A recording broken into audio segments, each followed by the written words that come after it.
नमस्कार दोस्तों, मैं एडवोकेट राकेश कुमार स्वागत करता हूं आपको अपने चैनल पर। तो कैसे हैं आप सभी? आशा करता हूं स्वस्थ होंगे। फिर अपने इस वीडियो के माध्यम से आपसे फिर से मुलाकात करेंगे और बात करेंगे, जैसा कि हमने बताया था कि अपने विषय के अनुसार भूमि के संबंध में, और जो मध्य प्रदेश भू राजस्व संहिता है उसमें जो नियम लागू किए गए हैं उसके अनुसार विधियों को समझेंगे कि हम अपनी भूमि पर किए जा रहे दबंगों द्वारा अवैध निर्माण कार्य और अवैध कब्जे को लेकर हम किस प्रकार से अपनी भूमि वापस कर सकते हैं और अपनी भूमि पर अपना हक अधिकार प्राप्त कर सकते हैं। इन सब सीमांकन की प्रक्रिया या सीमांकन की प्रक्रिया क्या होती है और किस प्रकार से पूर्वक किया जा सकता है, ताकि जो हमारी भूमि है उसकी नाप सही तरीके से हो सके और हमारी भूमि पर किए गए अवैध कब्जे को आसानी से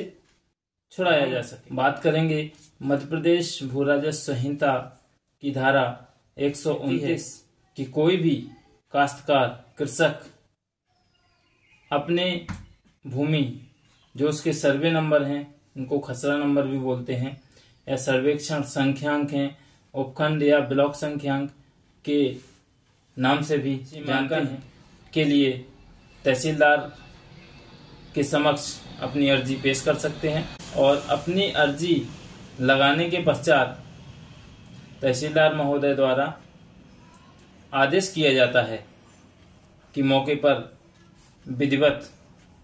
हल्का पटवारी राजस्व निरीक्षक भूमि का नाप करेंगे और सीमांकन की प्रक्रिया इसके संबंध में भी कुछ नियम बनाए गए हैं,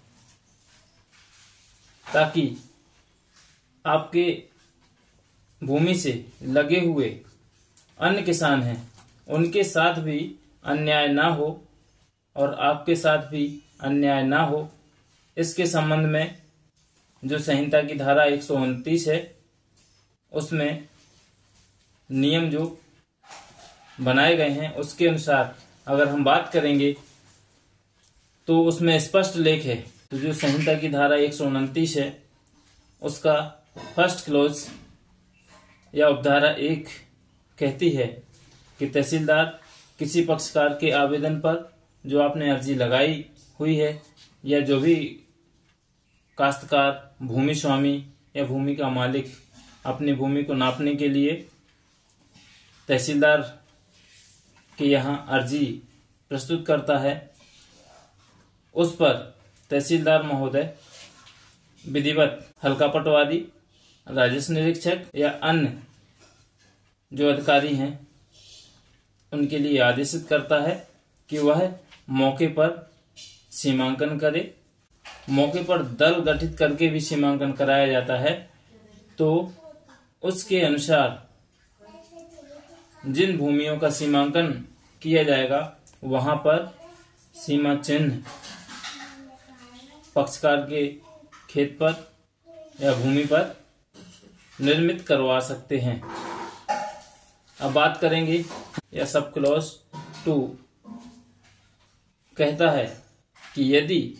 किसी आवेदक द्वारा अपनी भूमि का सीमांकन हेतु या नाप करने के लिए तहसीलदार महोदय के यहाँ अर्जी दाखिल की गई है, तो उस पर तहसीलदार द्वारा जो आदेश किया जाता है उस आदेश के परिपालन में हल्का पटवारी एवं राजस्व निरीक्षक मिलकर जो भूमि की नाप की जानी है उस पर जो हितबद्ध पक्षकार हैं, यानी कि जो पड़ोस वाले पक्षकार हैं जिसकी भूमि से सीमाएं लगी हुई हैं, उन भूधारियों को भी विधिवत सूचना देंगे और उस सूचना के अनुसार एक तारीख निश्चित की जाएगी ताकि सभी सरहदी काश्तकार उस भूमि पर उपस्थित हो सकें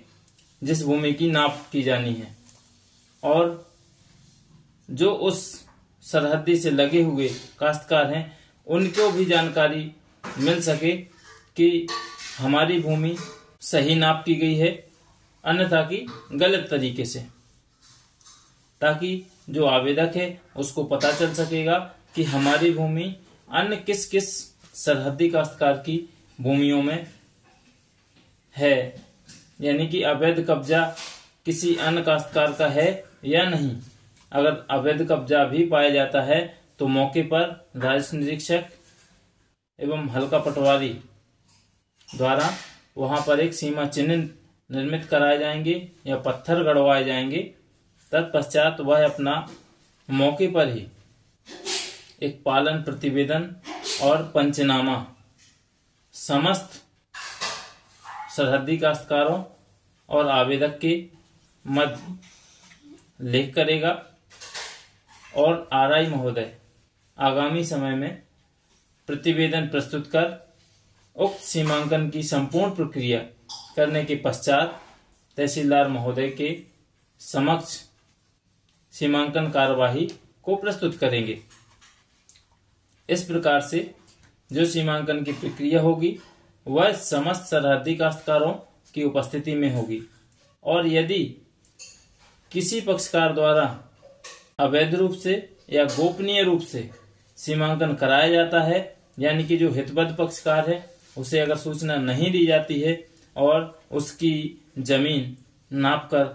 पक्षकार को बता दी जाती है या आवेदक को बता दी जाती है, तो वह सीमांकन विधि के विरुद्ध माना जाएगा, जिस पर जो अवैध भूमि नाप कर बताई गई है वह सीमांकन पूर्ण नहीं माना जाएगा। इसके संबंध में भी संहिता में स्पष्ट प्रावधान किया गया है कि सभी सरहदी काश्तकारों को उपस्थित करके ही सीमांकन किया जाएगा। और उपधारा 3 की बात करें तो राजस्व निरीक्षक और हल्का पटवारी सीमांकन क्रियान्वयन के समय या ऐसी एजेंसी जो सीमांकन के लिए तय की गई हो वह ऐसी रीति से जो उचित हो, जो सभी की सहमति से बनाई गई या सीमांकन किया गया होना जरूरी है। जैसे ही सीमांकन प्रक्रिया की पूर्ण हो जाती है और पालन प्रतिवेदन तहसीलदार के समक्ष प्रस्तुत किया जाता है तो वहां पर सीमांकन में उपधारा 4 लागू होती है और तहसीलदार उस रिपोर्ट का अवलोकन करेंगे और स्पष्ट प्रावधानों के अनुसार तहसीलदार हितबद्ध और पड़ोस वाले पक्षकारों को या काश्तकारों को विधिवत सूचना प्रस्तुत करेंगे ताकि उन्हें स्पष्ट हो सके कि उनकी भूमियों में जो सीमांकन किया गया है वह सही किया गया है या बगैर सूचना के किया गया है। यदि सही किया गया है और सूचना दी गई है, इसके पश्चात तहसीलदार के द्वारा भी सूचना अगर दी गई है और किसी प्रकार की कोई आपत्ति आती है तो उस दौरान तहसीलदार महोदय सीमांकन में आपत्ति का विधिवत निराकरण करेंगे। निराकरण करने के पश्चात ही पक्षकार का जो सीमांकन किया गया है उसमें विधिवत आदेश पारित करेंगे और सीमांकन की प्रक्रिया दोनों पक्षों या सभी पक्षकारों, आवेदक, आपत्तिकर्ता या आवेदक अनावेदक के मध्य सुनवाई के पश्चात ही पारित किया जाएगा और स्पष्ट रूप से आदेश आवेदक को प्राप्त होगा। और यदि सीमांकन की प्रक्रिया संपूर्ण होने के पश्चात किसी पक्षकार को कोई भी सूचना नहीं दी गई है या हल्का पटवारी या राजस्व निरीक्षक द्वारा भी सीमांकन के समय मौके पर उपस्थित होने के लिए भी सूचना नहीं दी गई थी, तो भी आप अपने हितों की रक्षा के लिए पास किए गए सीमांकन के आदेश को जानकारी होने के दिनांक से 45 दिन के अंदर उपखंड अधिकारी या एसडीएम महोदय के यहाँ उक्त सीमांकन की अपील कर सकते हैं और अवैध रूप से किए गए सीमांकन को अपास्त कराने की अर्जी दाखिल कर सकते हैं। तो इस प्रकार जो सीमांकन की प्रक्रिया है वह मध्य प्रदेश भू राजस्व संहिता में धारा 129 के तहत प्रस्तावित की गई है। तो आप सभी किसान भाइयों को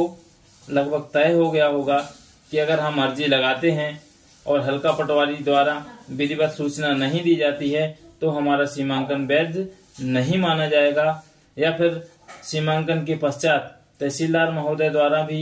एक पक्षीय कार्रवाई करके सीमांकन आदेश पारित किया जाता है तो वह भी अपास्त किया जा सकता है। तो आगे बने रहिए हमारे साथ और हमारे चैनल को सब्सक्राइब करिए। हम आपको नई नई जानकारियों के साथ मध्य प्रदेश भू राजस्व संहिता भूमि की विधियां जो बनाई गई हैं उसके संबंध में जानकारी देते रहेंगे। तो जुड़ जाइए हमारे साथ, वीडियो को शेयर करिए, लाइक करिए, कमेंट्स करिए और चैनल को सब्सक्राइब करिए। धन्यवाद, शुक्रिया।